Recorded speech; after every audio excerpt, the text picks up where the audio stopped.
Go. Hello. Okay. Dilly.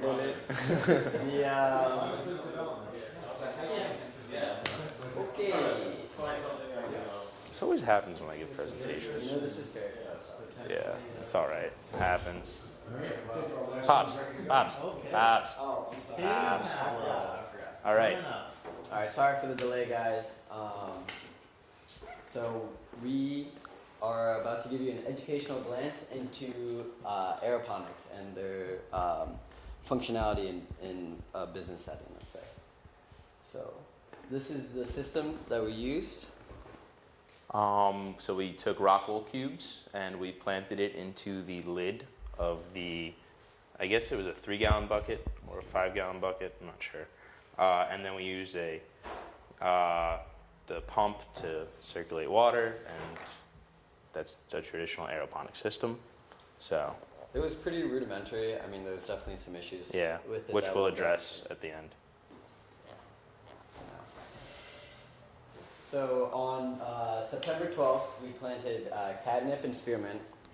Peter and I were very excited. This was the first time we had ever planted something. Mm-hmm. So we were really looking forward to getting into it.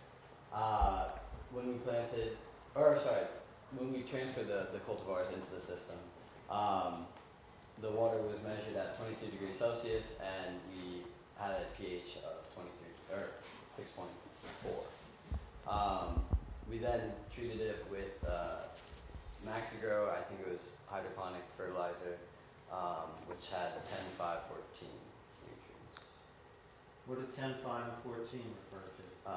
10 nitrogen, 5 phosphorus, and then 14 potassium. Yeah. So I think potassium is mostly for like the growth of the plant, and that's probably why it was a little higher in the system. So everything was going fine for about 3 weeks, and then somehow the pump got shut off, and all of our crops died. Like every 100% single crop died. failure. It was actually kind of impressive because you guys seem to be able to like retrieve some crops after your pump was shut off, but no, not us. All of our crops died. We think this probably has to do with like a lack of oversight on our part in just like maintaining the plants, and a weekly checkup is a lot different than when you're actually growing in the greenhouse and you're there every day with the plants, being able to check on them. But yeah, so when you have no plant science majors in your group, curiosity kills the catnip. Come on, that was sorry. Curiosity killed the catnip. So that was unfortunate, but we have to bounce back and figure out how to turn a profit out of the system. So we went over to the NJS greenhouse, and what we had there was 10 cultivars of bok choy and 9 of Olympic kale. It was all that was left after everyone else got new crops. We got the same crops that other people got, and we grew it the best that we could. Again, we planted it with the Maxigrow hydroponic mix. Standard temperature and the pH was within range. So it was like a second lease on life for our crops. Yeah, we got a second chance. Yep. So here's a little background on our crops. Olympic kale, which is native to Europe. John wasn't too excited about kale. I think kale's great. It's pretty cool. It's highly nutritious. You get a lot of antioxidants and whatnot. So it's a pretty standard plant to grow in. I think it has a pretty wide range of latitudes that it can grow at and temperatures. So it was a lot more of a beginner crop for us, which is good.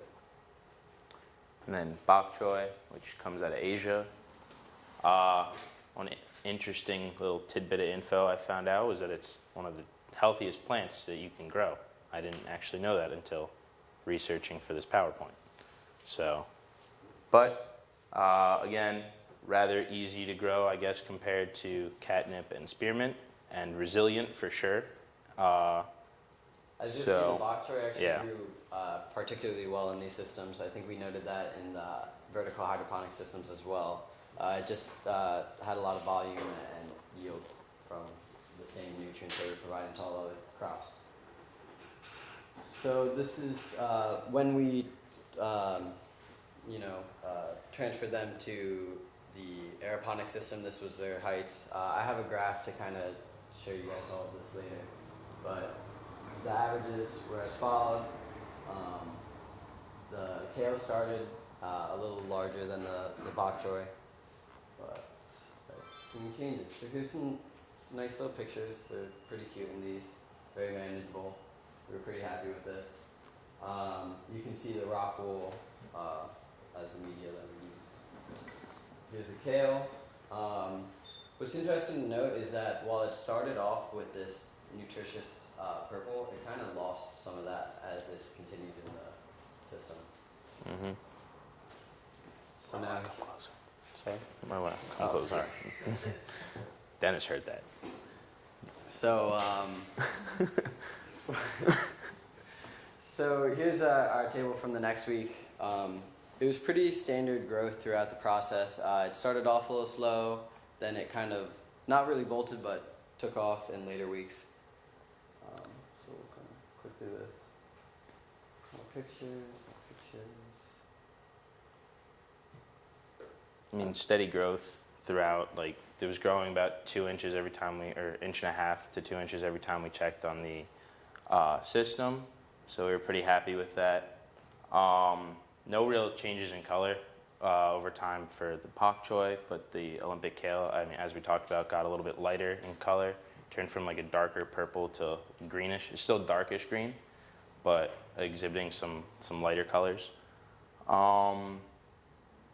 Yeah. Why do you think it was lack of light? Maybe it needs more light or more nitrogen. Yeah, I was thinking Yeah. more nitrogen because I think the purple is like a sign of like nutrients in the plant. I think we learned that in this class. So that's the inference that I drew from it, was that it was just lacking in nutrient intake. One thing to note is there were no roots protruding from the rock wool until I think the 3rd or 4th week of this experiment, which I just thought was very interesting. I mean, once they protruded, they grew a lot, but it took a while for it to actually get through the rock wool. Additionally, the larger plants were, as other groups noted, on the outside ring of the system, and this was probably just due to crowding, especially with the kale. As it kind of grew more leafy at the top, it would cover the shorter plants. So, tweaks. Here's a picture of the system as a whole. We were having a lot of short flies on the plants, which isn't that much of an issue. It's more just aesthetically pleasing to not have them there. And then additionally around here we started to notice other insects appearing on our leaves, so we installed one of the little flycatcher guys. Continued growth. So here's the week before, we hadn't even gotten any root measurements, and then the next week they're already several inches outside of the media, which we thought was really particular. I don't actually have an explanation for that. So you can see the pak choy kind of growing very well now.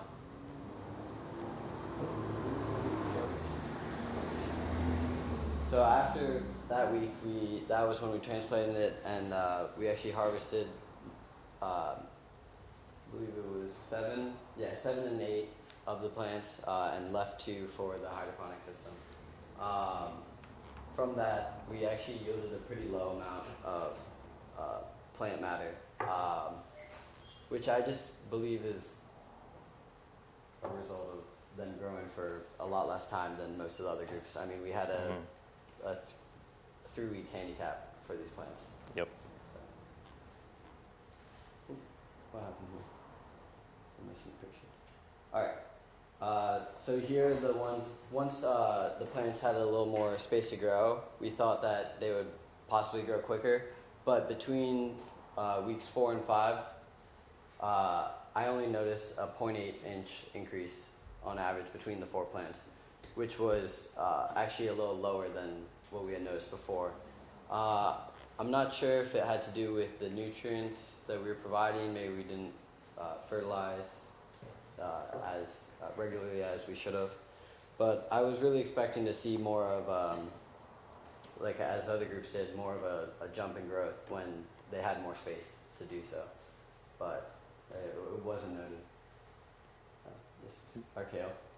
So I wanted to make a graph of all the plants growing because I wanted to see the uniformity. I know I've worked for a chef before, and he's very particular about his leaves being uniform bite-sized pieces because that's how people want to have them received in restaurants. So I noticed that the kale kind of grew a lot less uniformly, a lot more distance from the mean in terms of how tall it was. So I thought that was interesting to note that in contrast, the bok choy all grew to about the same size and the same kind of pattern of growth. You want to talk about the leaves? Yeah, so as you can see from the graph, the Olympic kale kind of exhibited, with the exception of number 2, kind of exhibited a pretty uniform leaf production, as well as the pak choi. What is this? I forgot what this said. This is a leaf production. Yeah, so they're growing pretty routinely. As you have seen in the pictures that we took, the pak choi kind of grew substantially wider than it did lengthwise, and stronger leaves, I guess you could say. It didn't bolt as quickly as the kale did after we took the pictures, which I thought was kind of interesting. It kind of stayed in its uniform bulbous bush that the bok choy normally grows in, which I thought was pretty cool. So, yeah. Did the kale, when it bolted, flower at a certain point? No, it didn't flower, but like the leaves got like almost hairy. They, Paper. yeah, they got a lot bigger, and they got a lot rougher. Yeah, So it was like that's one unpleasant almost. Yeah, it doesn't even taste. No, we tasted it, did not taste good. Yeah. We were doing taste tests regularly Routinely, to yeah. see the economic viability of the plants in culinary works. So, just to have this discussion, crop uniformity was better in the pak choi. It was definitely more marketable in the way it grew than the kale. The kale, the leaves were just unpleasant. I don't think anyone would be pretty content with receiving that in the vegan salad bowl at Salad Works. No, you gotta throw them into a blender when they're big like that. Yeah. I only can eat baby kale that's soft and tender. As soon as it starts getting 4, 5, 10 inches, Yeah, you can have it. absolutely. So, that was like one of our major considerations, was just seeing how the plant grew in this system versus a geoponic system. Because you can talk about all the benefits of saving space and whatnot in a system like this, but if the plant doesn't grow the same, people aren't going to want it. It's not going to be economically viable. Like, you won't be able to sell it. So that was kind of my thought process throughout this whole. And then we kind of ended with some cons that we took to note of the aeroponic system. So one thing that we ran into was the difficulty that it was to remove the lid. We ended up not pushing it, like locking it in place constantly, because to like open it and pour more water in, we were actually damaging plants trying to just get the lid off. The pump failed, obviously, which killed our catnip and our spearmint. The seals around the holes in the lid allowed for a lot of water to like accumulate on top, and I guess algae, because when there's moisture, algae are going to grow. So that I don't know if it was more so in ours than in others, but we definitely had a large algae presence. Well, this lid, I need a solution for this lid. Mhm. In the beginning, it was super hard to put on, so we cut little slices around the lid to make it easier to put on. I didn't want to make it cut so many slices that it came off real easy and you lost the seal, because I think as soon as you lose the seal, I think that's when you let algae proliferate Right. a bit more. And I think we can, like, that might have had something to do with it. We didn't always lock it down all the way because we didn't want to damage plants when we were trying to get it off to measure the pH or to pour more water in. So that could have attributed to us, the algae growth that we had on our rock wool. And then one of the last cons that we noted was as the rock wool got soaked, it actually like could disintegrate at some points and it would fall into the water and the pump would uptake it. And we noticed that with one group where it actually just clogged their whole pump. And thankfully it didn't happen to us, but we did find chunks in and we were able to fish it out. But I could see how that would be a problem going further. We were routinely kind of wiping down Yeah. the pump's intake so that it wouldn't Maintain. happen. Yeah. Yeah, I just thought rock wool might not be the best media to use in this, especially when you're just having it hang from the top. I mean, it was constantly being bombarded with water and it kind of compromised it a lot. We had plants that would fall down into the water and we'd have to scoop them back up, which is just not good for the plant. Plants don't like moving like that, so. Yeah, these rock wool cubes were not designed for these aeroponic Right. systems. They were designed for the hydroponic and vertical towers in the other system. But we just went with what we had. Right. You know, maybe some sort of cup or something to keep it in, like, more together. Like one of the plastic buckets, or the web buckets that we were using when we put the clay in. If there were smaller ones of those, you could put a piece of It would rock be wool in and ideal, yeah. definitely hold it better. Suggestion, yeah. Maybe that. So all in all, I mean, our yield from this experiment wasn't too dramatic. We also only grew these crops for about 5 weeks, which is pretty standard for these sort of greens, but we just didn't get the result we wanted. It was interesting, so that's why I call it an educational glance as opposed to like an economic test of it, because it did show us a lot of the pros and cons of the system and pros and cons of our ability to grow plants and whatnot. So it was good. It was, Yeah, it you was know, interesting. it's an educational glance more than anything.